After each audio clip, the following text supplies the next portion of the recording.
Label पड़ेगा India, label पड़ेगा India, label पड़ेगा इंडिया, लेबल पड़ेगा इंडिया। अब लड़ेगा इंडिया, सबसे करेगा इंडिया, आगे बढ़ेगा इंडिया, लेबल पड़ेगा इंडिया।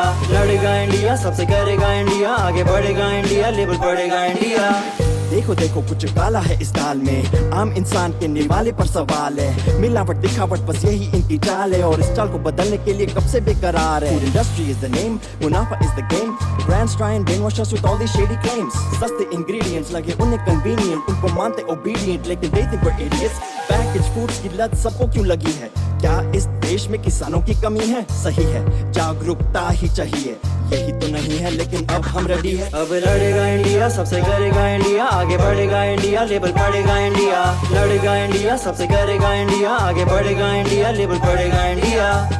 पैकेज के सामने केवल मार्केटिंग होता है, लेकिन पीछे इंग्रेडिएंट लिस्ट में पूरी सच्चाई छुपी रहती है। हर हफ्ते एक नया स्कैम बाहर आ रहा है, और इसका एक कारण है कि हम लेबल नहीं पढ़ते हैं। आज मैं पूरे भारत को चैलेंज कर रहा हूँ, पैकेज को घुमाओ और इंग्रेडिएंट लिस्ट पढ़ो। चैलेंज एक्सेप्ट करते हो तो स्टोरी लगाइए किसी भी लेबल के साथ, और 3 दोस्त को चैलेंज करिए लेबल पढ़ने के लिए। 3-3 करके ये चेन रिएक्शन बन सकता है, और अगर ज्यादातर भारतीय लेबल पढ़ने लग जाएं, तो कंपनीज गलत मार्केटिंग नहीं कर पाएंगी। मैं चैलेंज कर रहा हूँ इन 3 लोगों को लेबल पढ़ने के लिए। लेबल पढ़ेगा इंडिया, तभी तो स्वस्थ बनेगा इंडिया।